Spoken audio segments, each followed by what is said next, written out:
Hello students, this is Deepak Singh, your faculty of GS. और आज हम लोग अपने एनडीए वाले जो दोस्त हैं, एनडीए वाले जो स्टूडेंट्स हैं, उन लोगों के लिए आज हम लोग एक नया टॉपिक लेकर के आ रहे हैं। और वो जो टॉपिक है जिसके बारे में आज हम लोग बात करेंगे, चर्चा करेंगे, उसका नाम है नागरिकता। ठीक है, तो कल के टॉपिक में हम लोगों ने जो पिछले 2-3 वीडियोज आए उसमें हम लोगों ने बात की हुई थी पार्लियामेंट्री सिस्टम की, संसदीय व्यवस्था की। आज का जो टॉपिक है बिल्कुल फ्रेश टॉपिक है। आज का टॉपिक है नागरिकता, सिटीजनशिप के ऊपर। ठीक, तो सबसे पहले तो हम लोग कुछ फैक्चुअल चीजें देख लेंगे। आखिरकार ये नागरिकता होती क्या है, मतलब सिटीजन और नॉन सिटीजन, इन दोनों में अंतर क्या है। ठीक है, इसमें इन दोनों में हम लोग बेसिक अंतर देख लेंगे। फिर हम लोग देखते हैं कि नागरिकता का जो बात की गई है, नागरिकता को जो हमारे कॉन्स्टिट्यूशन में जहाँ पर जगह दी गई है वो किस पार्ट और आर्टिकल में जगह दी गई है। ठीक है, तो ये सारी चीजें हम लोग पहले देख लेते हैं, उसके बाद हम लोग सारी चीजें इसमें एक एक करके डिटेल से सारी चीजें देखेंगे। मे बी आज के पूरे वीडियो में ना भी कंप्लीट हो पाए, तो मैं इसके लिए फिर अगले एक और वीडियो डाल दूंगा। देखते हैं, अगर कंप्लीट हो जाता है तो ठीक है, नहीं होता तो मैं एक नया इसमें जो है सेकेंड पार्ट डाल दूंगा। चलिए, सबसे पहले हम लोग देखते हैं कि जो सिटीजनशिप है, नागरिकता है, इसको हमारे कॉन्स्टिट्यूशन में किस पार्ट में इसको रखा गया है, जगह दी गई है। तो देखिए, सिटीजनशिप को हमारे संविधान के भाग 2 में रखा गया है, और भाग 2 में आर्टिकल 5 से लेकर के और आर्टिकल 11 तक में इसको लिया गया है। ठीक है, तो हमारे संविधान के आर्टिकल 5 से लेकर के आर्टिकल 11 तक में भाग 2 में सिटीजनशिप के बारे में, नागरिकता के बारे में बात की गई है। अब हम लोग देखते हैं कि नागरिकता कहाँ से ली गई है, किस देश के कॉन्स्टिट्यूशन से, संविधान से इस नागरिकता के तत्वों को हम लोगों ने अडॉप्ट किया है। तो दोस्तों, यूनाइटेड किंगडम के कॉन्स्टिट्यूशन से, ब्रिटेन के कॉन्स्टिट्यूशन से हम लोगों ने नागरिकता को अडॉप्ट किया है।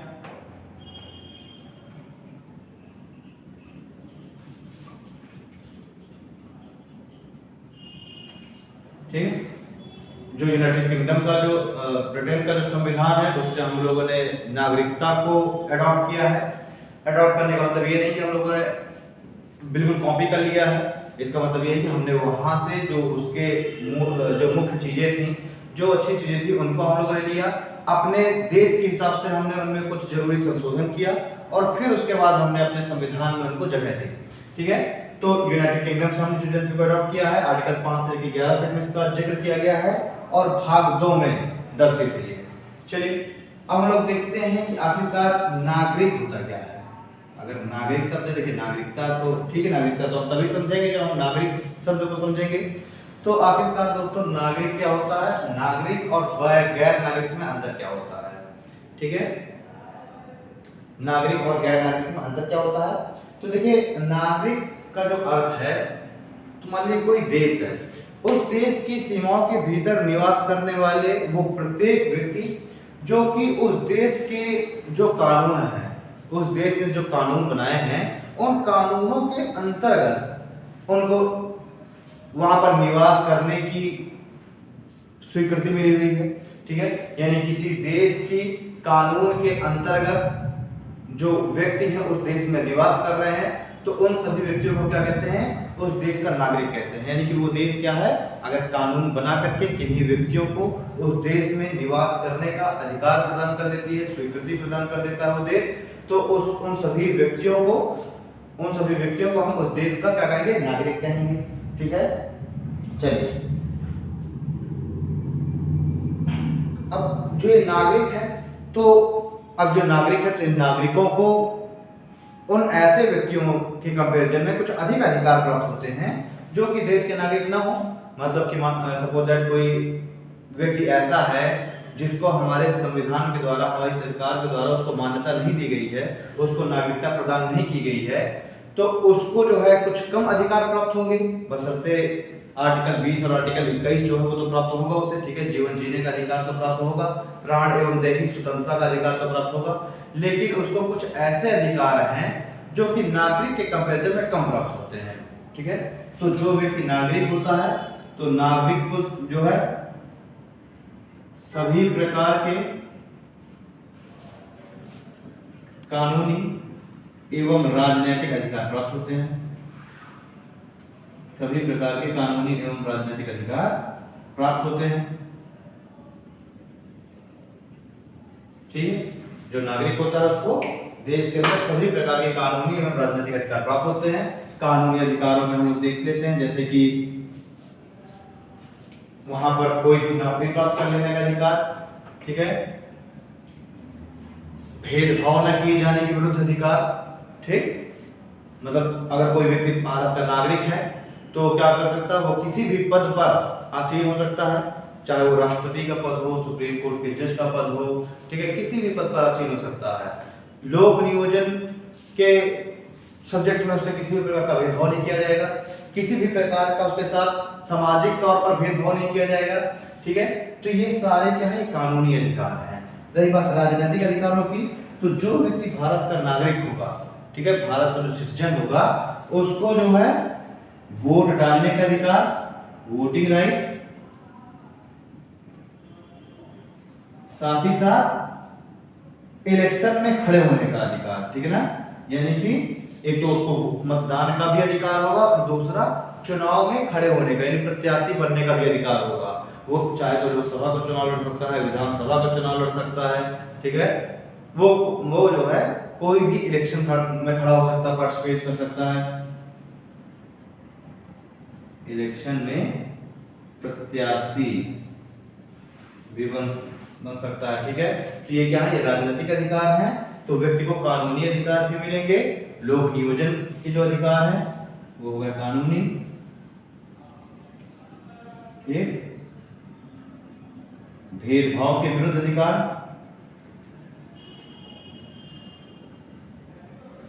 तो ये जो है, ये जो कुछ अधिकार हैं, ये देश के जो नागरिक हैं इनको गैर नागरिकों के कंपैरिजन में अधिक प्राप्त होते हैं।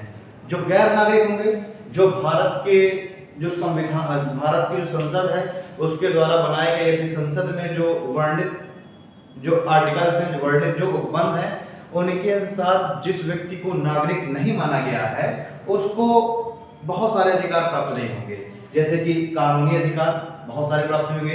इन कानूनी अधिकारों में जो गैर नागरिक होगा, तो गैर नागरिकों को प्राप्त, अगर हम अधिकारों की बात करें तो गैर नागरिकों को प्राण एवं दैहिक स्वतंत्रता का अधिकार तो होगा ही होगा। यानी कि अगर कोई विदेशी नागरिक भारत आ रहा है तो उसको भले ही उसका वाक एवं अभिव्यक्ति का अधिकार छीन लिया जाए, लेकिन फिर भी उसके प्राण एवं दैहिक स्वतंत्रता का अधिकार नहीं छीना सकता, ठीक है। तो कुछ ऐसे आर्टिकल्स हैं, हम लोग जब हम लोग बात करेंगे फंडामेंटल राइट्स की, तो उस समय हम लोग बात करेंगे कि कौन कौन से ऐसे आर्टिकल्स हैं जो सिर्फ भारतीय नागरिकों को ही प्राप्त होते हैं या जो विदेशी उनको प्राप्त नहीं होते। जैसे कि अगर कुछ आर्टिकल्स की बात कर लें तो आर्टिकल 19 हो गया, आर्टिकल 29, 30, 15, 16, ये कुछ आर्टिकल्स ऐसे होते हैं जो कि सिर्फ जो भारत के नागरिक हैं उनको ही प्राप्त होते हैं, गैर नागरिकों को प्राप्त नहीं होते, ठीक है। ये तो हो गई दोस्तों डेफिनेशन सिटीजन और जो नॉन सिटीजन है उनकी, नागरिक और गैर नागरिकों की। मतलब सीधी सी बात है, अगर हम शॉर्ट में समझे तो नागरिक ऐसा व्यक्ति होता है जिसको भारत में, भारत की सरकार या भारत का जो संविधान है उसमें जो वर्णित उपबंध है उनके अनुसार उसको क्या कर लिया जाए, भारत का नागरिक मान लिया जाए, यानी कि कानून सम्मत तरीके से वो व्यक्ति क्या करे, नागरिक हो भारत का, ठीक है। तो उसको हम भारत का नागरिक कहते हैं। चलिए, गैर नागरिक हमने देख लिया, किसी देश की सीमाओं में निवास करने वाले ऐसे व्यक्ति जो किसी अन्य देश का पासपोर्ट धारण करे होते हैं, ठीक है, जिसे देश में कानून ने मान्यता नागरिक के रूप में न दी हो, ठीक। गैर नागरिक ऐसा व्यक्ति होता है जो किसी अन्य देश का पासपोर्ट धारण करे हो और भारत का जो संविधान या जो कानून है उसने उसको नागरिकता न दी हो, तो गैर नागरिक व्यक्ति कहलाएगा।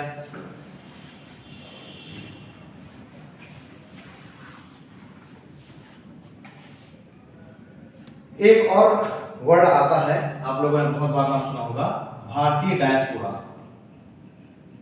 देखिए 3 वर्ड आपको मिलेंगे, एक तो दिखेगा आपको नागरिक, एक आपको मिलेगा गैर नागरिक यानी सिटीजन हो गया, नॉन सिटीजन हो गया, और एक आपको एक वर्ड अधिकतर आपको दिखेगा भारतीय डायस्पोरा।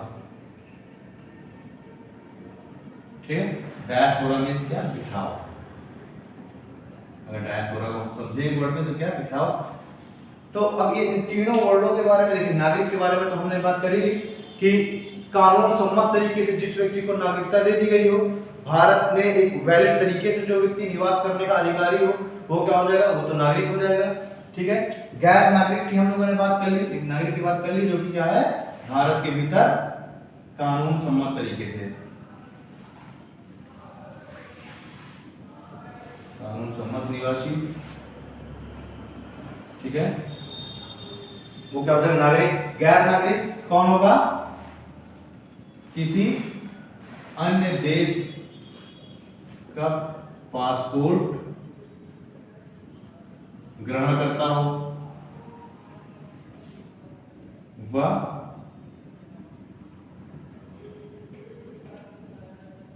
कानून के द्वारा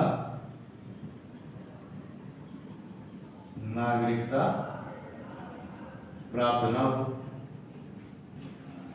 ठीक है, किसी अन्य देश का पासपोर्ट ग्रहण करता हो और कानून के द्वारा नागरिकता प्राप्त न हो, इसमें क्या है, कानून सम्मत तरीके से कानून के द्वारा नागरिकता प्राप्त हो। अब हम बात करेंगे भारतीय डायस्पोरा क्या होता है। तो देखिए दोस्तों, भारतीय डायस्पोरा वो प्रत्येक व्यक्ति होता है जो चाहे वो भारत में निवास करे या भारत के बाहर पूरे विश्व में कहीं पर भी निवास करे, लेकिन उसका कहीं ना कहीं किसी भी तरीके से कोई संबंध उसका भारत के साथ रहा हो, चाहे वो जो है उसके जो पूर्वज हैं वो भारत के साथ उनका संबंध रहा हो, मतलब किसी भी तरीके से इन सभी लोगों का संबंध भारत के साथ होगा, चाहे ये पहले भारत के नागरिक रहे हो, बाद में इन्हें नागरिकता छोड़ दी हो, या इनके जो पूर्वज हैं वो भारत के नागरिक रहे हो और उसके बाद फिर उन लोगों ने नागरिकता छोड़ दी और चले गए हो बाहर। ठीक है, तो ये सारे लोग क्या होंगे, भारतीय डायस्पोरा में आएंगे। तो एक तरीके से क्या है वर्ड, अगर वर्ड हम देखें बिखराव, यानी पूरे विश्व में ये क्या होंगे, इनका बिखराव होगा। ये सभी लोगों को अगर हम सम्मिलित रूप से बोले तो क्या कहलाएंगे, ये सब ये भारतीय डायस्पोरा के अंतर्गत आएंगे। ठीक, अब ये जो भारतीय डायस्पोरा है, इस भारतीय डायस्पोरा को हम लोग तीन कैटेगरी में बांटते हैं। भारतीय डायस्पोरा भी तीन तरीके से हम बांटते हैं। एक को हम कहते हैं एनआरआई, आप लोगों ने नाम सुना होगा एनआरआई। एनआरआई को क्या बोलते हैं हम लोग, अप्रवासी भारतीय।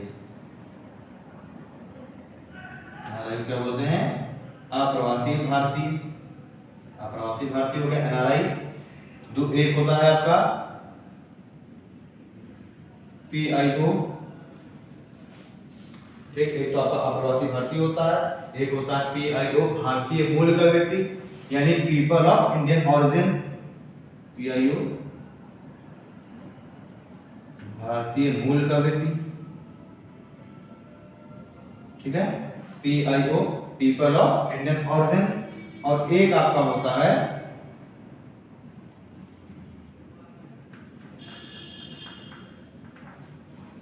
देखिए, एक तो आपका अप्रवासी भारतीय हो गया, दूसरा आपका भारतीय मूल का व्यक्ति हो गया, और तीसरा अगर हम बात करते हैं समुद्र पारी भारतीय व्यक्ति कहलाता है, ओवरसीज सिटीजन ऑफ इंडिया।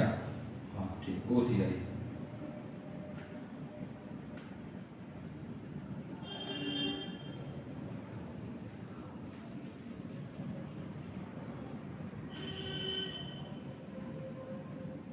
ठीक, ये आपका क्या हो गया, non resident India, PIO people of Indian origin, and OCI क्या है, ओवरसीज सिटीजन ऑफ इंडिया।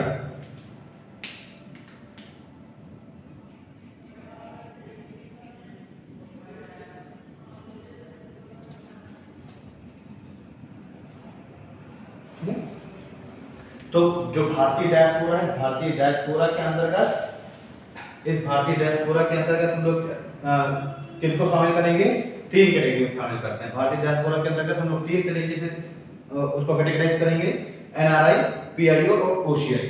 ठीक है, ये तीनों ही क्या है, अगर देखा जाए तो प्रत्यक्ष तौर पर ये भारत के नागरिक नहीं है।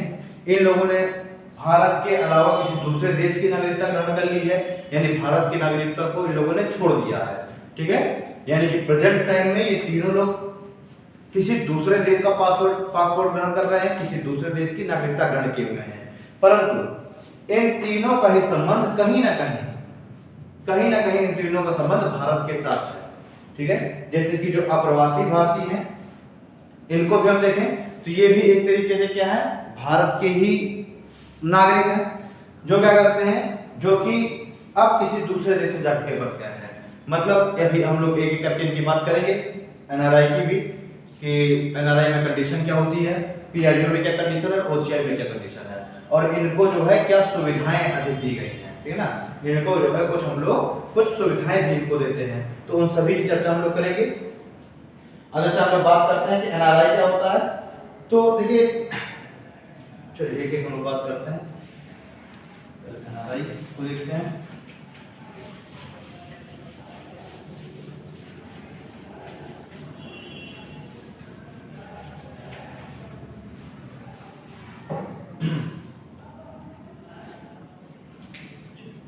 सबसे पहले हम लोग बात करते हैं एनआरआई की, यानी कि अप्रवासी भारतीय क्या होता है।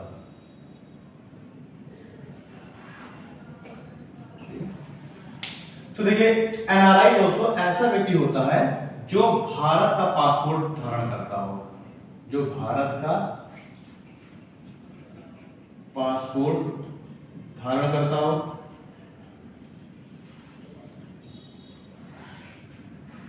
तथा भारत के बाहर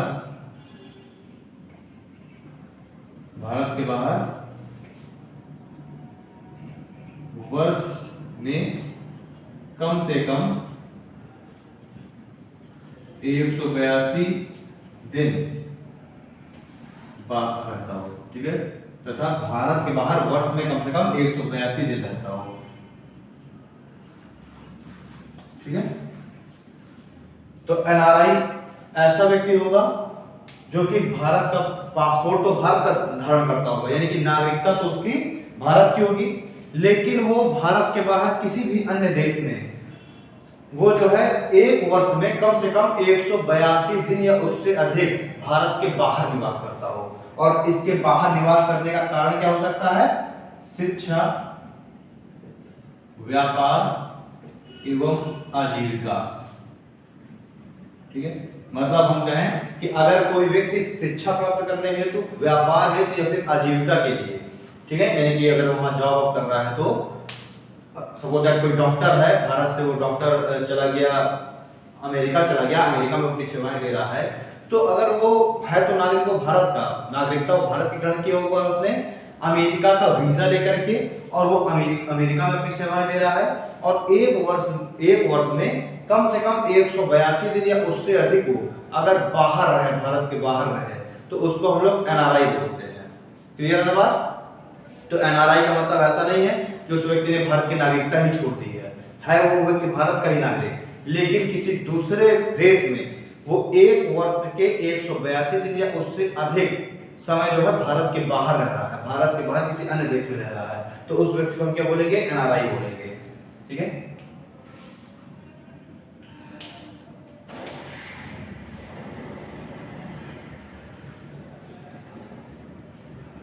अब हम दूसरा देखेंगे, ओसीआई क्या होता है। ओसीआई पहले नहीं देखेंगे, पीआईओ देखते हैं,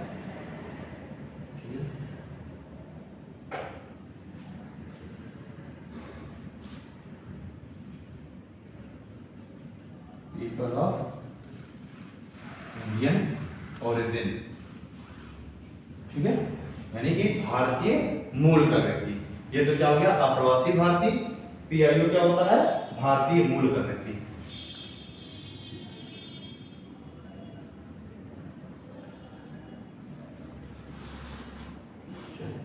अब ये पीआईओ क्या होते हैं, यानी कि पीपल ऑफ इंडियन ओरिजिन क्या है, भारतीय मूल के व्यक्ति क्या है। देखिए ऐसा व्यक्ति जिसकी 4 पीढ़ी में से कोई एक कभी भारतीय नागरिक रहा हो और वर्तमान में उसने किसी अन्य देश की नागरिकता ग्रहण कर ली हो, तो ऐसे व्यक्ति को भारत सरकार क्या करती है, पीआईओ की संज्ञा देती है, ठीक है।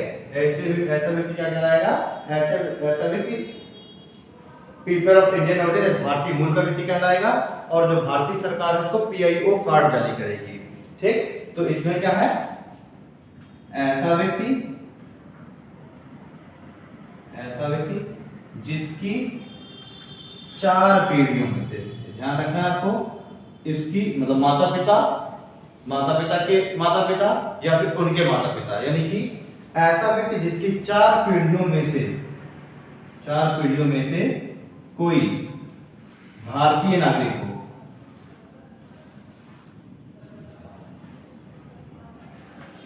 तथा इस व्यक्ति ने दूसरे देश की नागरिकता ग्रहण कर ली हो,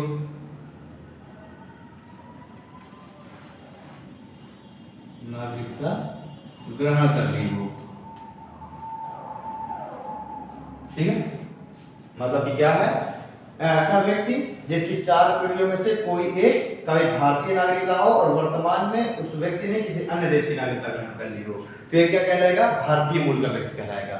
मतलब कि अगर सपोज दैट अगर आप हैं तो आपके अगर दादा दादी भारत के निवासी हो और फिर आपके माता पिता दोनों चले गए हो अमेरिका, उन्होंने अमेरिका की नागरिकता ग्रहण कर ली हो, और फिर उसके बाद आप भी, क्योंकि आपके माता पिता अमेरिकी नागरिक हैं, उन्होंने अमेरिका की नागरिकता ग्रहण कर ली, तो अल्टीमेटली आप भी अमेरिका के नागरिक हो जाएंगे।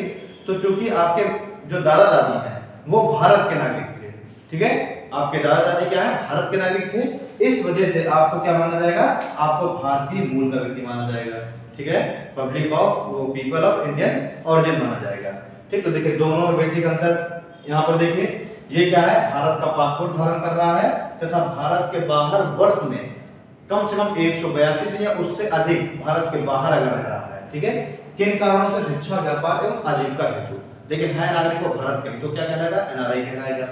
पीआईओ क्या होगा, ऐसा व्यक्ति होगा जिसकी 4 पीढ़ियों में से कोई भी भारत का नागरिक हो और अब उस व्यक्ति ने भारत की नागरिकता छोड़ करके किसी अन्य देश की नागरिकता ग्रहण कर ली हो, या फिर उसके मान के चलिए कि 4 पीढ़ियों में से जो चौथी पीढ़ी है वो भारत की नागरिक हो, लेकिन बाद की जो पीढ़ियां हैं उन सब ने किसी दूसरे देश की नागरिकता ग्रहण कर ली हो, अल्टीमेटली आप भी खुद ही दूसरे देश के नागरिक हो जाएंगे।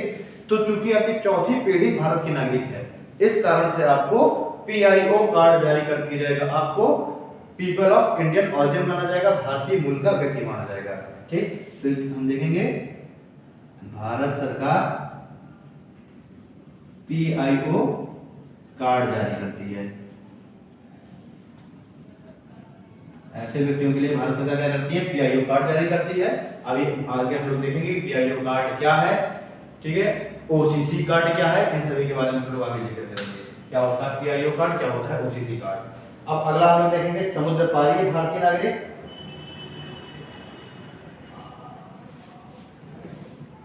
एनआरआई हो गया, पीआईओ हो गया,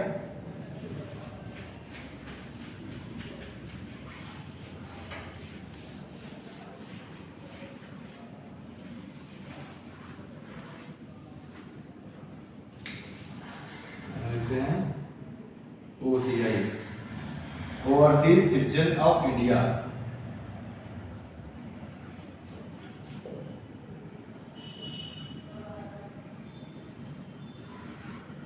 या समुद्र पारीय भारतीय व्यक्ति, ठीक। ओसीआई समुद्र पारीय भारतीय व्यक्ति क्या होता है ओसीआई, देखिए 26 जनवरी 1950 के पश्चात अगर किसी व्यक्ति ने भारत की नागरिकता छोड़ करके और किसी अन्य देश की नागरिकता ग्रहण कर ली है, ठीक, क्या देखते हैं लोग, व्यक्ति जिसने 26 जनवरी 1950 के पश्चात, 26 जनवरी 1950 में क्या हुआ था, हमारे देश का संविधान लागू हुआ था, तो ऐसा व्यक्ति जिसने 26 जनवरी 1950 के पश्चात भारत की नागरिकता छोड़ करके, भारत की नागरिकता छोड़कर किसी अन्य देश की नागरिकता ग्रहण कर ली हो, किसी अन्य देश की नागरिकता ग्रहण कर ली हो, ठीक, तो ऐसा व्यक्ति क्या कहलाएगा, ऐसा व्यक्ति कहलाएगा समुद्र पारीय भारतीय व्यक्ति, ठीक है। और ऐसा जो व्यक्ति है, ऐसे व्यक्ति को भारत सरकार, ऐसे व्यक्ति को जो भारत सरकार है, गवर्नमेंट ऑफ इंडिया, वो ओसीआई कार्ड जारी करती है,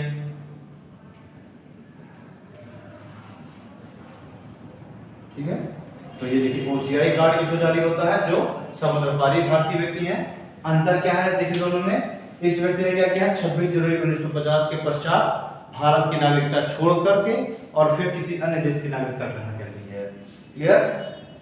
उसमें क्या था, जो आपका भारतीय मूल का जो व्यक्ति है उसमें क्या है कि मान के चलिए उसकी कोई चौथी या तीसरी पीढ़ी भारत के नागरिक हो और बाद की फिर 2 पीढ़ियां किसी अन्य देश में सेटल हो गई हैं, तो उसको क्या कहेंगे, उसको हम लोग भारतीय मूल का व्यक्ति कहेंगे। ठीक है। उस व्यक्ति ने स्वयं नहीं उसकी नागरिकता छोड़ी है। यहाँ पर इस व्यक्ति ने स्वयं ही नागरिकता छोड़ करके और बाहर चला गया है, तो अब जो है इसको और इसके बाद की जो पीढ़ियां हैं उनको हम क्या बोलेंगे, ओवरसीज सिटीजन ऑफ इंडिया बोलेंगे, ओसीआई बोलेंगे। चलिए ठीक। अब देखिए पहले क्या होता था, 2016 से पहले तक क्या होता था दोस्तों, 2016 के पहले तक क्या होता था कि ओसीआई कार्ड और पीआईओ कार्ड ये दोनों कार्ड अलग अलग जारी किए जाते थे। लेकिन 2016 के पश्चात इंडियन गवर्नमेंट ने overseas citizen of India card और पीआईओ कार्ड दोनों कार्डों का आपस में विलय कर दिया और इन दोनों कार्डों की जगह पर अब सिर्फ पीआईओ कार्ड ही जारी किया जाता है। यहां से आप लोगों से बहुत बढ़िया क्वेश्चन बनते हैं। ठीक। 2016 से पहले तक क्या था कि ओसीआई और पीआईओ दोनों तरीके के कार्ड जारी किए जाते थे, अलग अलग दोनों तरह के नागरिकों के लिए अलग अलग कार्ड होते थे। पर 2016 के बाद इंडियन गवर्नमेंट ने उन दोनों कार्डों का विलय करके और सिर्फ अब सिर्फ पीआईओ कार्ड ही जारी होगा। ठीक है। चलिए अब भारत सरकार क्या करती है, पीआईओ कार्ड ही जारी किया था भारत सरकार के द्वारा। अब हम लोग देख लेते हैं कि जो ये पीआईओ कार्ड है, इस पीआईओ कार्ड में क्या सुविधाएं प्राप्त होती हैं लोगों को। जो पीआईओ कार्ड है, इस पीआईओ कार्ड में सुविधाएं क्या है, इसके बारे में हम लोग बात करते हैं।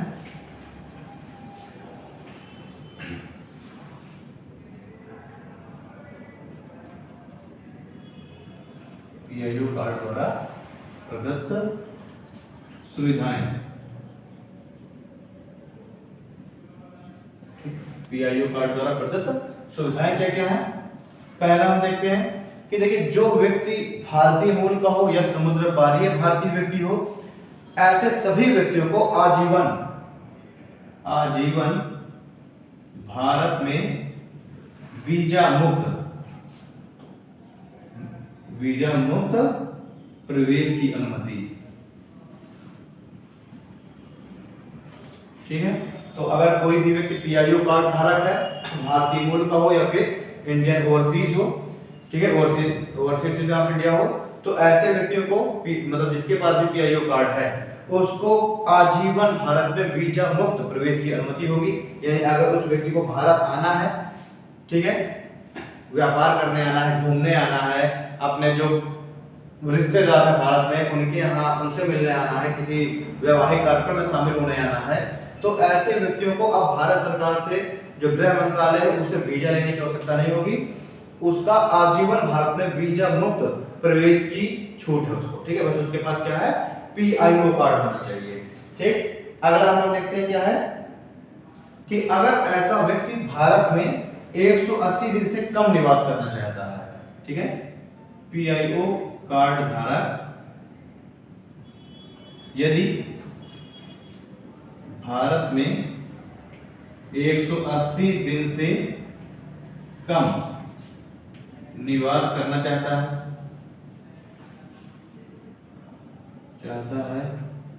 तो उसे स्थानीय थाने में सूचना देने की भी जरूरत नहीं है।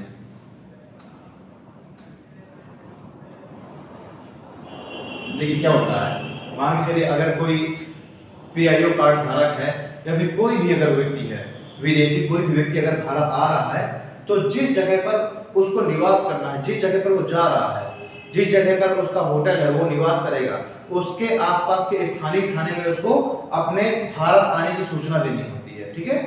मतलब वो ये कंडीशन लागू होती है सबके साथ, वो चाहे पीआईओ कार्ड धारक व्यक्ति हो और चाहे कोई विदेशी सैलानी कोई घूमने आ रहा भारत, तो ये जो कंडीशन है सबके साथ लागू होती है।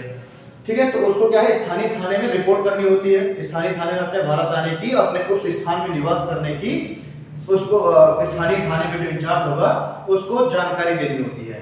लेकिन जो पीआईओ कार्ड धारक है उसको इस बात से छूट मिली होती है, अगर वो 6 महीने से कम, अगर मान के चलिए वो भारत आया अपने किसी किसी रिश्तेदारों से मिलने और उसको 6 महीने से कम ही भारत में निवास करना है, तो अब उसको स्थानीय थाने में सूचना देने की भी आवश्यकता नहीं है। अगर वो 180 दिन से अधिक निवास करना चाह रहा है तो उस कंडीशन में फिर उसको स्थानीय थाने में जाकर के रिपोर्ट करनी होगी, स्थानीय थाने में जाकर के सूचना देनी होगी अपने भारत में आने की, भारत में वो कहाँ पर रुका है, इस सब चीजों की। ठीक है, तो यहाँ पर आपको ध्यान देना है, ये आपसे पूछ लिया जाएगा कि अगर पीआईओ कार्ड धारक भारत आ रहा है तो वो कितने दिन, मतलब अधिकतम कितने दिन तक निवास करने की उसको लोकल थाने में, लोकल जो भी पुलिस स्टेशन होगा उसमें सूचना नहीं देनी होगी। तो ये आपको डेटा याद रखना है, 180 दिन। ठीक है, 180 दिन से कम रहना है तो नहीं सूचना देनी, 180 दिन से अधिक रहना है तो फिर स्थानीय थाने में उसको सूचना देनी होगी। चलिए अब हम देखते हैं अगला पॉइंट इसमें। देखिए जो थर्ड पॉइंट है वो ये है कि जो पीआईओ कार्ड धारक हैं, पीआईओ कार्ड धारक भारत में कृषि एवं बागवानी लैंड छोड़कर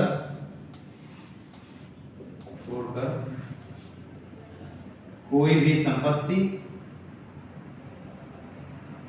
ठीक है, कोई भी संपत्ति क्रय एवं विक्रय कर सकते हैं।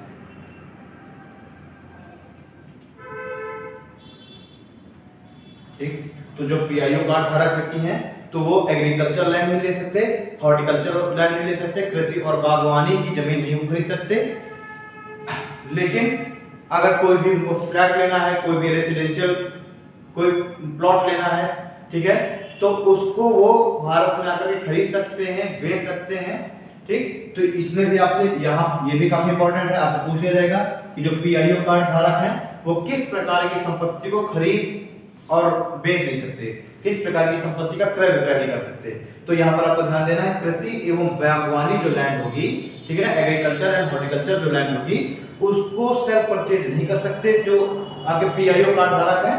बाकी सभी प्रकार की संपत्तियों को, वो कोई भी प्लॉट हो सकता है, कोई भी विला, घर, कोई कुछ भी हो सकता है, उसको वो क्या करेंगे, सेल्फ परचेज कर सकते हैं भारत में। ठीक है, तो ये इनको पावर मिली होती है, पीआईओ कार्ड धारक को ये सुविधाएं प्राप्त होती हैं। ठीक, अगला हम देखते हैं कि भारतीय जो पर्यटन स्थल है, जो टूरिस्ट प्लेसेस हैं, उनको वही सारी सुविधाएं वही दी जाएंगी जो भारत के जो स्थानीय लोग हैं, जो भारत के जो नागरिक हैं, परमानेंट जो नागरिक हैं, उनको जो भी सुविधाएं दी जाएंगी वही सारी सुविधाएं इन पीआईओ कार्ड धारक को भी दी जाएगी भारत में। ठीक है, मतलब किसी पर्यटन स्थल पर जाते हैं, ठीक, यहाँ पर अच्छा आप लोगों ने बहुत बार आप लोग कहीं घूमने गए होंगे तो आपने देखा होगा कि जो भारतीय नागरिक है उनका टिकट होगा 50 रुपए का और जो विदेशी नागरिक होंगे उनका टिकट होगा 1000 का। ठीक है, ऐसा बहुत जगह होता है, बहुत सारे टूरिस्ट प्लेसेस में ऐसा होता है। होटल वाले भी ऐसे करते हैं, जो भारत का जो लोकल व्यक्ति है वो अगर कहीं घूमने जा रहा तो उसको होटल मिलेगा 2000 का कमरा, और वही कोई विदेशी है तो उसको 5000 का मिलेगा। तो यहाँ पर जो पीआईओ कार्ड धारक हैं उनको इस चीज से छूट दी गई है। उनके लिए क्या है प्रावधान कि जो पीआईओ कार्ड धारक हैं ऐसे व्यक्तियों को पर्यटन स्थल एवं होटलों में, पब्लिक ट्रांसपोर्ट हो, ठीक है, हर चीज में ऐसे व्यक्तियों को पर्यटन स्थल एवं होटलों में वही सुविधाएं प्राप्त होंगी, वही सुविधाएं प्राप्त होंगी जो कि स्थानीय निवासी या जो परमानेंट, जो स्थायी नागरिक हैं उनको प्राप्त होगी, जो कि स्थायी नागरिकों को प्राप्त होगी। ठीक, तो अब इनके साथ ऐसा नहीं है कि अगर जाएंगे झांसी का किला देखने तो इनको 500 का टिकट थमा दिया जाएगा, इनके लिए भी उस टिकट की कीमत 10 रुपये होगी। ताजमहल घूमने जाएंगे, कोई भारतीय मूल का व्यक्ति है ताजमहल घूमने जा रहा है तो उसको भी वही 50 रुपए का ही टिकट होगा। ठीक है, तो जो पीआईओ कार्ड धारक है उनको ये सुविधाएं कुछ दी जाती हैं सरकार के द्वारा। चलिए अब एक एक और इनको पावर मिली हुई है, एक और इसमें सुविधा मिली हुई है पीआईओ कार्ड धारक को कि भारत में जो भी विद्यालय हैं, भारत में जो भी एजुकेशनल इंस्टीट्यूट्स हैं, तो इन एजुकेशनल इंस्टीट्यूटों में इनके लिए कुछ जो सीटें हैं उनको रिजर्व किया गया है।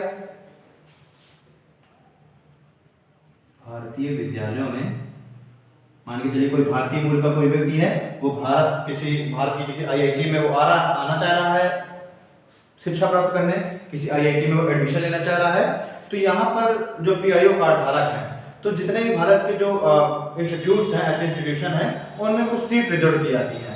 इसका मतलब ये नहीं कि वो डायरेक्ट आए और सीधे उनको एंट्रेंस दे दिया जाएगा, एंट्री दे दी जाएगी, नहीं, उनको भी वो जो आवश्यक जो क्वालिफिकेशन है वो उनके पास होनी चाहिए। अगर कोई एंट्रेंस एग्जाम है, एंट्रेंस एग्जाम उनको क्वालिफाई करना चाहिए, वो एक अलग मैटर है। लेकिन पीआईओ कार्ड धारक जो व्यक्ति हैं उनके लिए कुछ सीटें रिजर्व की जाती हैं भारतीय विद्यालयों में, कुछ सीट आरक्षित ना, कुछ सीटें आरक्षित होंगी। तो देखिए ये तो हो गया जो पीआईओ कार्ड धारक हैं उनको प्रदत्त जो सुविधाएं हैं भारत सरकार के द्वारा, जो भारतीय मूल के जो व्यक्ति हैं और जो समुद्र पारी जो व्यक्ति हैं उनको ये कुछ सुविधाएं प्राप्त हैं। चलिए ठीक, ये हम लोगों ने देख लिया।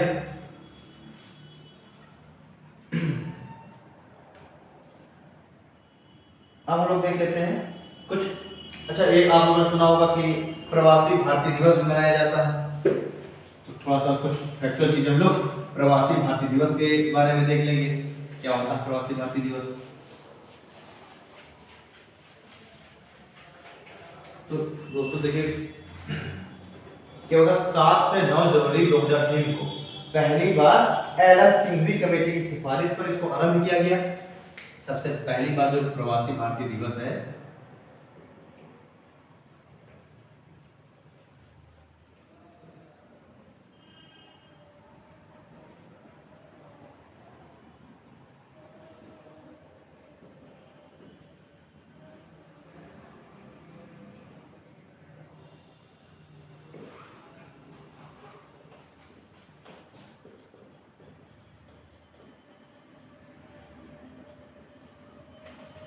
देखिए, सबसे पहली बार क्या हुआ कि 7 से लेकर के 9 जनवरी 2003,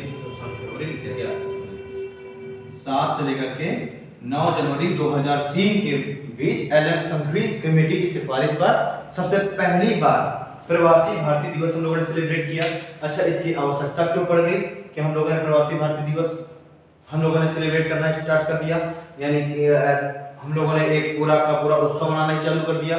तो देखिए इसके पीछे का कारण ये है कि इंडियन गवर्नमेंट का ये मानना था कि अगर हम लोग कुछ ऐसे दिन, अगर कोई एक ऐसा सेलिब्रेशन करते हैं जिसमें हम लोग जो हमारे भारतीय मूल के जो व्यक्ति हैं उनको अगर हम भारत में आमंत्रित करें, जो हम उनको सुविधाएं दे रहे हैं उन सुविधाओं के बारे में बताएं, तो उससे क्या होगा कि जो लोग भारत से दूर काफी समय से रह रहे हैं उनका एक भारत के प्रति लगाव खत्म हो रहा है धीरे धीरे, तो उस लगाव को क्या करें, मेंटेन कर सके, एक नया जो है हम लोग उनके साथ संबंध स्थापित कर सके।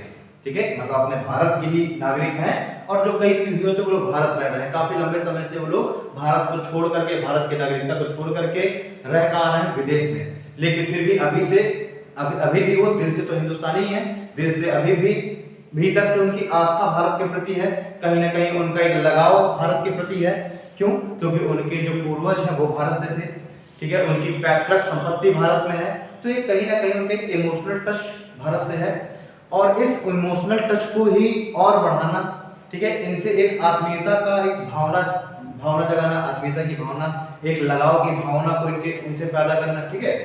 तो इसके लिए क्या हुआ, भारत सरकार ने एक मतलब एलन सिंघवी ने जो कमेटी है उन्होंने एक सिफारिश दी, और इस सिफारिश के आधार पर उन्होंने कहा कि क्यों ना जो हमारे भारतीय मूल के जो व्यक्ति हैं, जो हमारे समुद्र पारी जो भारतीय व्यक्ति हैं, उनके लिए हम लोग कुछ 1-2 दिन हम लोग ऐसा वो कर दें, रिजर्व कर दें, और उन दिनों में हम क्या करें, एक सेलिब्रेशन करें, उनको हम लोग आमंत्रित करें, और उनसे क्या है, उनसे हम लोग फिर से जो संबंध पुराने हो चुके हैं तो उस संबंधों को हम लोग एक बार फिर से क्या करें, नए करें।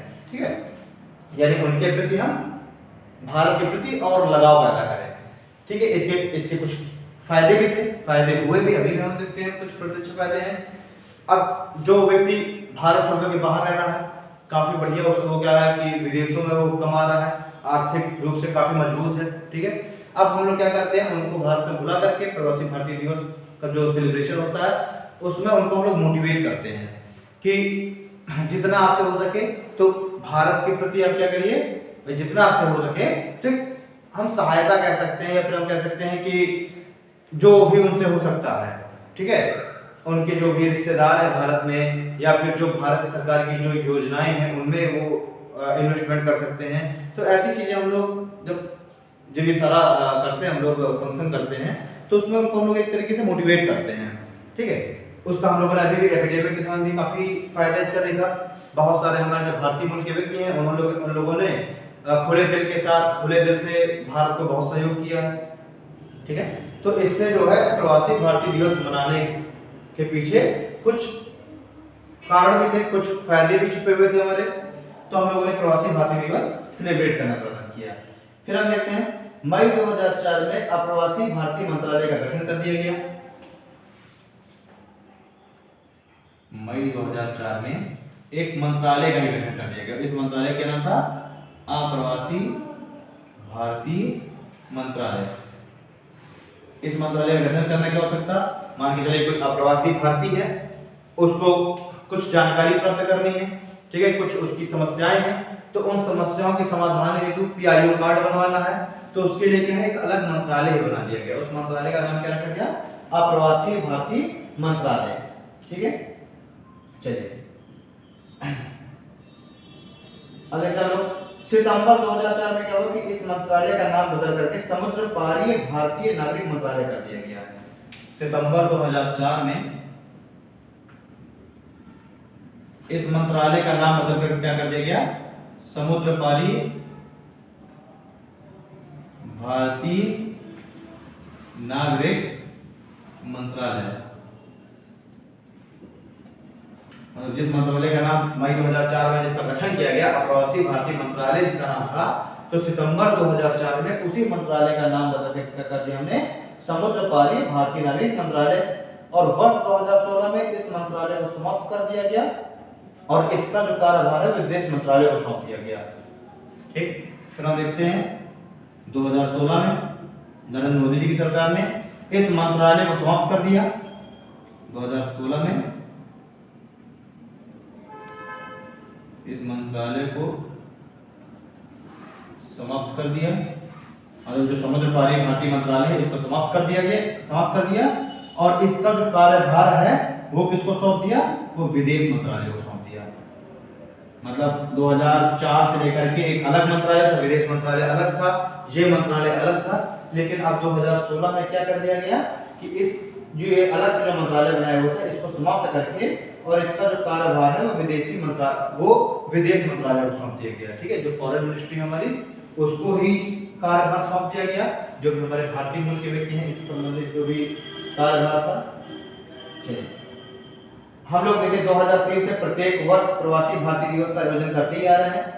ठीक है, 2017 में भी हम लोगों ने इसका आयोजन किया, फिर 2019 में किया, अब 2021 में जो है जनवरी में, इस समय एपिडेमिक का समय चल रहा था, तो इस बार हम लोगों ने इसको डिले कर दिया है। ठीक, चलिए ठीक है, यहाँ तक तो बात हो गई प्रवासी भारतीय मंत्रालय के बारे में। अच्छा, एक चीज और है कि वर्ष 2015 तक तो ये प्रत्येक वर्ष आयोजित किया जाता था, और वर्ष 2015 से इसको प्रत्येक 2 वर्ष में,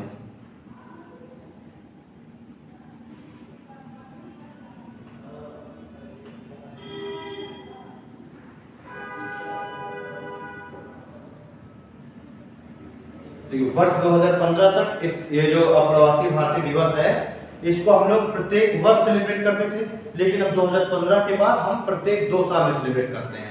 यानी हमने पहले जनवरी 2015 में सेलिब्रेट किया, फिर जनवरी 2017 में, फिर जनवरी 2019 और अब जनवरी 2021। ठीक है, तो अब अगला हम लोग 2023 में सेलिब्रेट करेंगे। तो ये हम लोगों ने देख लिया। आपसे कभी अगर पूछ लिया जाएगा कि अप्रवासी भारतीय दिवस कितने साल में सेलिब्रेट किया जाता है, तो आपको याद रखना है प्रत्येक 2 वर्ष में, ठीक है। और 2015 के बाद प्रत्येक 2 वर्ष की ये जो लिमिटेशन आ गई कर दिया गया, वरना पहले प्रत्येक वर्ष आयोजित किया जाता था। चलिए यहाँ तक तो कुछ बातें हम लोगों ने कर ली कि नागरिक कौन होते हैं, कितने प्रकार के नागरिक हैं, डायस्पोरा क्या है हमारा, उसके बाद अप्रवासी भारतीय दिवस क्या है, ओसीआई कार्ड क्या है, इन सब चीजों के बारे में हम लोगों ने बात कर लिया। इसमें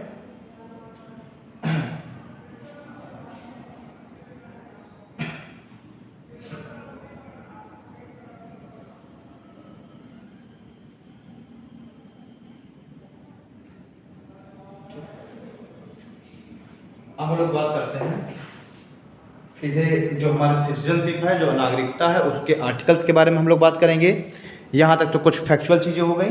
अब हम लोग सीधे बात करते हैं किसके बारे में, जो हमारे सिटीजनशिप है उसमें जो आर्टिकल्स की जो बात की गई है उन सभी के बारे में हम लोग बात करेंगे।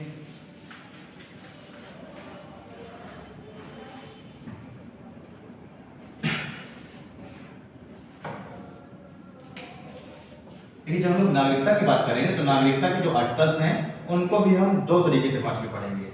एक तरफ हम पढ़ेंगे आर्टिकल 5, 6, 7 और 8, और दूसरी तरफ हम पढ़ेंगे आर्टिकल 9, 10 एवं 11 के बारे में। तो देखिए जो आर्टिकल 5, 6, 7 और 8 है, तो ये जो आर्टिकल है वो आज के समय में, वर्तमान समय में इनकी कोई प्रासंगिकता नहीं रह गई है, या कहा जाए कि ये एक तरीके से अप्रासंगिक हो चुके हैं। क्यों? क्योंकि इनको जो है हम लोगों ने जब इन आर्टिकलों का हम लोगों ने जिक्र किया था हमारे संविधान में, तो इसको हम लोगों ने 26 जनवरी 1950 के अकॉर्डिंग हम लोगों ने इसको बनाया था, ठीक है। यानी कि इसमें कहा गया है आर्टिकल 5, 6, 7 और जो 8 हैं, इसके द्वारा बताया गया है कि 26 जनवरी 1950 जब भारत का संविधान लागू हुआ, उस समय भारत का नागरिक कौन था।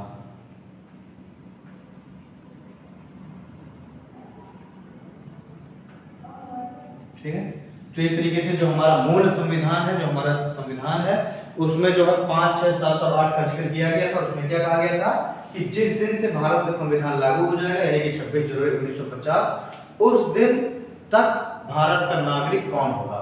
तो इन सभी का जिक्र क्या किया गया, किसमें किया गया है, आर्टिकल 5, 6, 7 और 8 में किया गया है कि भारत का नागरिक कौन होगा। ठीक है, दूसरी तरफ जो आर्टिकल 9, 10 और 11 है, उसमें जो है जिक्र किया गया है कि वर्तमान में भारत का नागरिक कौन होगा। ठीक है, इसमें क्या जिक्र किया गया है, इसमें कहा गया है वर्तमान में भारत का नागरिक कौन होगा।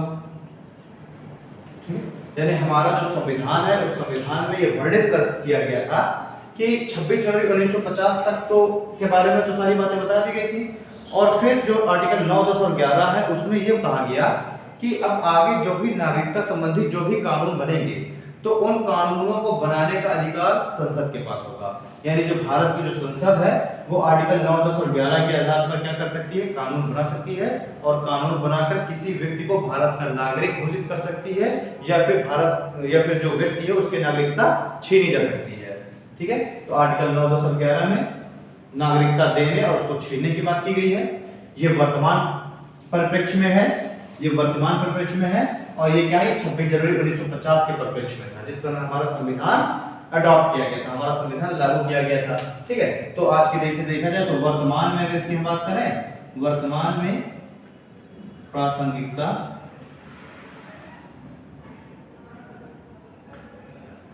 लगभग खत्म हो चुकी है।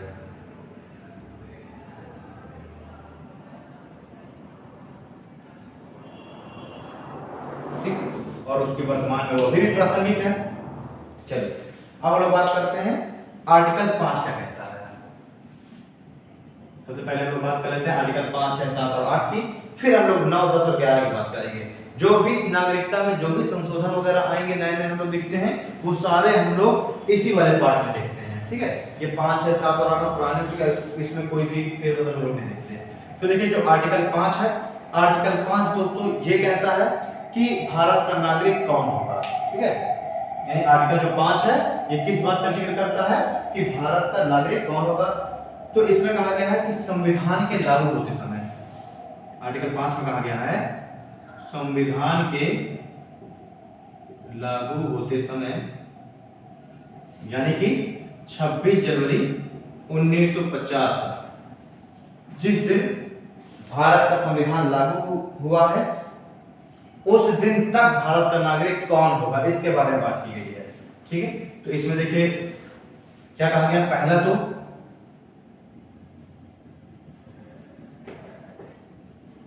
व्यक्ति जिसका जन्म भारत में हुआ हो। ठीक, तो इसमें क्या कहा गया आर्टिकल 5 में कि ऐसा व्यक्ति जिसका जन्म 26 जनवरी 1950 को या उससे पहले, यानी जिस दिन हमारा संविधान लागू हुआ है, संविधान लागू होने से जस्ट पहले तक ऐसा व्यक्ति जिसका जन्म भारत में हो गया है, तो ऐसा व्यक्ति भारत का नागरिक होगा। दूसरा इसमें कहा गया है कि संविधान लागू होते समय, यानी कि 26 जनवरी 1950 तक ऐसा व्यक्ति जिसके माता या पिता में से कोई एक भारत का नागरिक हो। ठीक है, तो ऐसा व्यक्ति भी क्या हो जाएगा, अगर मान लीजिए कोई व्यक्ति है जिसके माता पिता में से कोई एक भारत का नागरिक हो, कब 26 जनवरी 1950 में, यानी संविधान लागू होते समय, तो ऐसे व्यक्ति को भी भारत का नागरिक मान लिया जाएगा। ठीक, अब हम देखते हैं तीसरा आधार क्या है इसका। आर्टिकल 5 में तीसरी क्या बात की गई है, जिस दिन संविधान लागू हुआ है 26 जनवरी 1950, उससे कम से कम 5 वर्ष पहले से कोई व्यक्ति अगर भारत में निवास कर रहा है, ठीक, तो 26 जनवरी 1950 से 5 वर्ष पहले से यदि व्यक्ति भारत में निवास कर रहा है, तो ऐसा व्यक्ति भी क्या हो जाएगा, भारत का नागरिक हो जाएगा। यानी ऐसा कोई भी व्यक्ति जिसका जन्म भारत की सीमाओं के अंतर्गत हुआ हो, वो भारत का नागरिक हो जाएगा। ऐसा व्यक्ति जिसके माता पिता में से किसी एक का जन्म भारत की सीमाओं के अंतर्गत हुआ हो, वह भारत के नागरिक हो, तो ऐसा व्यक्ति भी आर्टिकल 5 के तहत भारत का नागरिक होगा। और तीसरा पॉइंट हम देखेंगे, इस प्रावधान के लागू होने के 5 वर्ष पूर्व से अगर कोई व्यक्ति भारत में निवास कर रहा हो, तो वो भी आर्टिकल 5 के अंतर्गत भारत का नागरिक होगा। तो 3 आधार हमने देखे, ऐसा व्यक्ति जिसका जन्म भारत की सीमाओं के अंतर्गत हुआ हो, भारत का नागरिक होगा आर्टिकल 5 के तहत। माता पिता में से कोई एक भारत का नागरिक हो, वह जन्म भारत में हुआ हो, माता पिता में से किसी एक का जन्म भारत में हुआ हो, कि भारत के नागरिक हो, तो ऐसा व्यक्ति भी आर्टिकल 5 के अंतर्गत भारत का नागरिक माना जाएगा। और तीसरा आधार क्या है कि 26 जनवरी 1950 को जब ये उपबंध लागू हो रहा था, ठीक है ना, जब हमारा संविधान लागू हो रहा था, उसके 5 वर्ष पहले से अगर कोई व्यक्ति भारत में निवास कर रहा हो, तो ऐसा व्यक्ति भी भारत का नागरिक माना जाएगा। चलिए अब हम बात करेंगे आर्टिकल 6 की।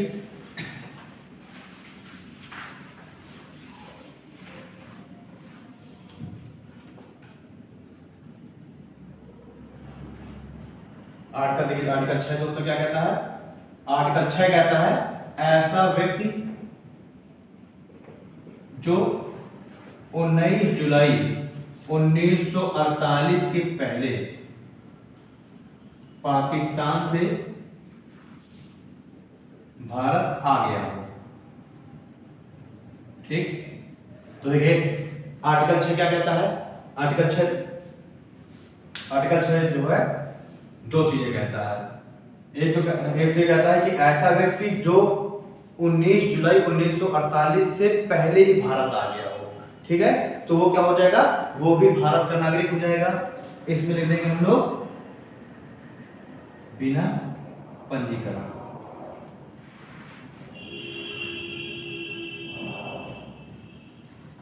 मतलब ऐसा व्यक्ति जो कि 19 जुलाई 1948 से पहले ही भारत आ गया हो, तो उसको जो है किसी भी तरीके के पंजीकरण की आवश्यकता नहीं है। ठीक है, तो उस व्यक्ति क्या हो जाएगा, ऐसा व्यक्ति क्या होगा, ऐसा व्यक्ति भारत में आ जाएगा और उसको किसी भी तरीके के पंजीकरण की या फिर हम कहें किसी भी प्रकार की फॉर्मेलिटी की कोई भी आवश्यकता नहीं है, सीधे भारत आएगा और भारत का नागरिक बन जाएगा। दूसरा इसमें कहा गया कि अगर कोई ऐसा व्यक्ति जो कि 19 जुलाई 1948 के बाद भारत आ रहा है, लेकिन 26 जनवरी 1950 से पहले ऐसा व्यक्ति जो 19 जुलाई 1948 से लेकर के 26 जनवरी 1950 तक अगर कोई व्यक्ति भारत आ रहा है, तब क्या होगा, तब उसको पंजीकरण कराना होगा। और पंजीकरण कब होगा, जब वो 6 मंथ तक 6 मंथ तक भारत में निवास कर ले। 6 मंथ तक भारत में निवास के पश्चात पंजीकरण। मान के चलिए कोई व्यक्ति 19 जुलाई 1948 के पश्चात भारत आ रहा है, तो अब उसको क्या करना पड़ेगा, 6 महीने इंतजार करना पड़ेगा। जब 6 महीने वो भारत में निवास कर लेगा, तब फिर वो क्या करेगा, तब वो एक रजिस्ट्रेशन फॉर्म भरेगा, और उस रजिस्ट्रेशन फॉर्म के भरने के पश्चात उसको भारत की नागरिकता प्रदान कर दी जाएगी। तो ये हो गया आर्टिकल 6। आर्टिकल 7 क्या बात करता है, आर्टिकल 7 को हम लोग देख लें।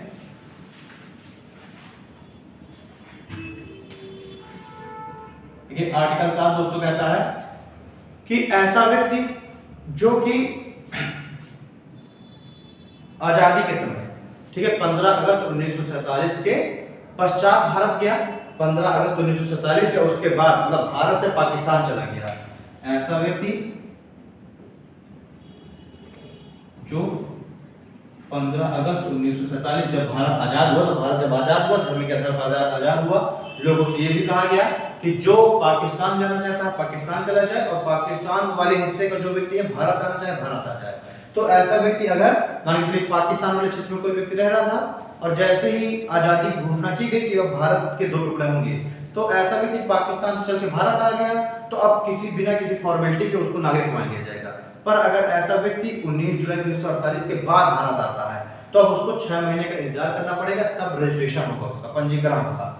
उसी का अपोजिट देखते हैं हम लोग, अगर ऐसा व्यक्ति जो कि जैसी पार्टीशन की घोषणा हुई, ठीक है ना, पार्टीशन की घोषणा तो देखिए हो गई कि आपकी मतलब एक तरीके से मार्च से ही पूरा माहौल तैयार हो गया था, मार्च से ही लोगों का मूवमेंट चालू हो गया था, ठीक है। लेकिन फिर भी हम लोग देखते हैं कि 15 अगस्त 1947 जब पार्टीशन हुआ, उसके बाद कोई व्यक्ति इंडिया से पाकिस्तान चला गया, इंडिया से चला गया कहाँ, पाकिस्तान चला गया। अब पाकिस्तान में 2-4 महीने रुका, अब उसको ऐसा लगा कि नहीं, अब हमको वापस से भारत चलना है, ठीक है, पाकिस्तान में हम ना रह पाएंगे, हम वापस से भारत आना हमको। तो वो व्यक्ति फिर से पाकिस्तान से कहाँ गया, इंडिया आ गया।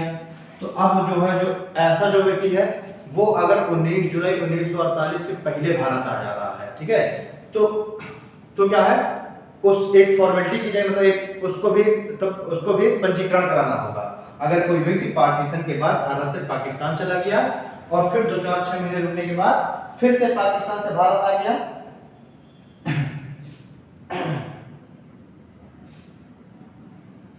ठीक है, तो अगर ऐसा व्यक्ति क्या है, इंडिया से पाकिस्तान चला गया, पाकिस्तान से फिर से भारत आ गया, तो अब ऐसे व्यक्ति को 6 महीने भारत में रुकना पड़ेगा, 6 मंथ रुकना पड़ेगा। 6 मंथ के बाद फिर उसको रजिस्ट्रेशन कराना पड़ेगा, ठीक। और अब जो है, अब उसको नागरिकता दी जाएगी, अब वो सिटीजन बनेगा भारत का, ठीक है। दोनों का अंतर समझ में आया ना। अगर कोई व्यक्ति भारत छोड़ के पाकिस्तान नहीं गया था, सिर्फ वो पाकिस्तान से ही केवल भारत आ रहा है, तो 19 जुलाई 1948 से पहले उसको किसी भी रजिस्ट्रेशन की ही जरूरत नहीं है। लेकिन अगर कोई व्यक्ति भारत से पाकिस्तान गया, पाकिस्तान से फिर भारत आया, तो अब उसको क्या है, अब उसको 6 महीने रुक करके और रजिस्ट्रेशन कराना पड़ेगा, पंजीकरण कराना पड़ेगा, तब उसको नागरिकता मिलेगी, ठीक है। ये तो हो गया आर्टिकल 7। अब हम देखते हैं आर्टिकल 8 क्या कहता है।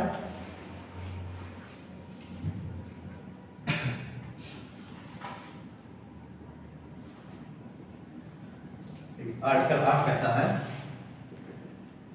मान के चलिए कोई ऐसा व्यक्ति है जो कि किसी दूसरे देश में वो रह रहा है, सपोज उस समय काफी सारे क्रांतिकारी आंदोलन भी चल रहे थे, बाहर के देशों में भी जा करके थे, गदर पार्टी वगैरह की स्थापना बाहर हुई थी, थे तो सारे के सारे भारतीय ही। तो अगर ऐसे कोई व्यक्ति आजादी के समय भारत के बाहर रह रहे हैं, ठीक है ना, अगर ऐसे व्यक्ति क्या है, आजादी के समय भारत के बाहर रह रहे हैं, वो भारतीय मूल के ही, और अगर 26 जनवरी 1950 से पहले वो भारत वापस लौट आए, तो वो क्या हो जाएगा, भारत के नागरिक हो जाएंगे। यानी कि हम लिखें भारतीय मूल का व्यक्ति, भारतीय मूल का व्यक्ति जो कि कहाँ रहता है, कहीं बाहर किसी विदेश में रह रहा था, भारतीय मूल का व्यक्ति जो 26 जनवरी 1950 से पहले भारत लौट आए तो नागरिक होगा। इसमें देखिए, इसमें पाकिस्तान को शामिल नहीं किया गया था, ठीक, क्योंकि पाकिस्तान का तो बंटवारा ही हुआ था। अगर मान के चलिए कोई व्यक्ति है कनाडा में रह रहा है, ठीक, भारतीय मूल का है वो व्यक्ति, कनाडा में रह रहा है, लेकिन अब वो 26 जनवरी 1950 से पहले वो भारत लौट आ रहा है, तो अब उसको भारत का नागरिक मान लिया जाएगा। ये क्या कहता है, ये आर्टिकल 8 कहता है, ठीक है। तो आर्टिकल 8 हम लोगों ने आर्टिकल 8 पर चर्चा देख ली। भारतीय मूल का व्यक्ति जिसने किसी अन्य देश की नागरिकता ग्रहण कर ली हो या इस प्रावधान के लागू होते समय किसी अन्य देश में प्रवास कर रहा हो, तो वो क्या होगा, वो भारत की नागरिकता ग्रहण कर सकता है 26 जनवरी 1950 से पहले भारत आकर, ठीक। अब हम देखते हैं आर्टिकल 9 क्या कहता है। तो देखिए आर्टिकल जो 9 है दोस्तों, ये बात करता है एकल नागरिकता की। क्या बात करता है, एकल नागरिकता की बात करता है, या यानी कि इसमें ये कहा जाता है कि भारत में एक गहरी नागरिकता ये केवल, यानी कि यदि किसी भारतीय नागरिक ने किसी अन्य देश की अगर नागरिकता ग्रहण कर ली हो तो उसकी भारतीय नागरिकता स्वयं ही समाप्त हो जाएगी, और यही संविधान की जो एकल नागरिकता का सिद्धांत है उसको दर्शाता है। सपोज दैट कोई व्यक्ति है, वो व्यक्ति जा रहा है अमेरिका और अमेरिका की उसने नागरिकता ग्रहण कर ली, तो अगर वो व्यक्ति अमेरिका की नागरिकता ग्रहण कर लेता है तो उसकी भारत की नागरिकता स्वतः ही समाप्त हो जाएगी, ठीक है।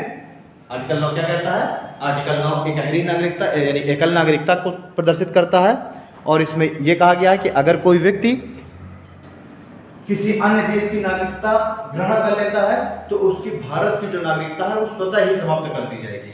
दूसरी चीज इसमें एक और है, एक गहरी जो नागरिकता है उसके बारे में, यानी भारत में केवल सिंगल सिटीजनशिप चलता है, यानी कि हम भारत के नागरिक हैं, ना कि अगर ये कहा जाएगा कि क्या उत्तर प्रदेश का भी कोई नागरिकता पत्र बनता है क्या, यानी हमें क्या उत्तर प्रदेश की भी नागरिकता लेनी पड़ेगी, तो नहीं, ठीक है। हम उत्तर प्रदेश के हम निवासी हो सकते हैं, लेकिन नागरिक हम किसके होंगे, भारत के, ठीक है।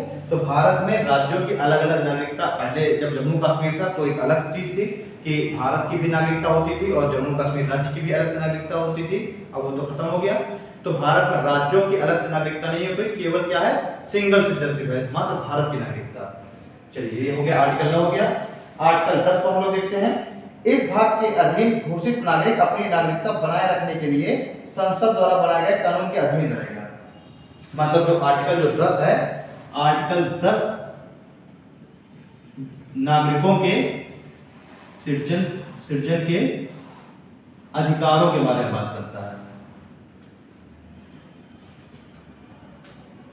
यानी नागरिकों के राइट्स की बात करता है, अधिकारों की बात करता है। मतलब इसमें यह कहा गया है कि किसी भी व्यक्ति की जो नागरिकता है वो ऐसे ही छीन नहीं ली जाएगी जब तक कि वो कोई ऐसा कार्य न कर दे जो कि संविधान के अगेंस्ट हो, ठीक। मतलब किसी भी व्यक्ति को अपनी जो नागरिकता है वो बनाए रखने के लिए कुछ अधिकार देता है आर्टिकल 10, ठीक है ना। ऐसा नहीं है कि सरकार का मन किया उसने नागरिकता रद्द कर दी। तो ये क्या है, आर्टिकल जो 10 है क्या कहता है कि जो नागरिक वो अपनी नागरिकता बनाए रखने के लिए संसद के द्वारा बनाए गए कानून के अधीन रहेगा। मतलब आर्टिकल 10 के तहत संसद जो कानून बनाएगा उसके अनुसार जो नागरिक है वो अपनी नागरिकता को बनाए रखेगा। अब हम लोग दोस्तों जो बात करते हैं आर्टिकल 11 की। देखिए जो आर्टिकल 11 है, सबसे महत्वपूर्ण, सबसे इंपॉर्टेंट, सबसे ज्यादा क्वेश्चन आर्टिकल 11 से ही बनते हैं, ठीक है ना। तो आर्टिकल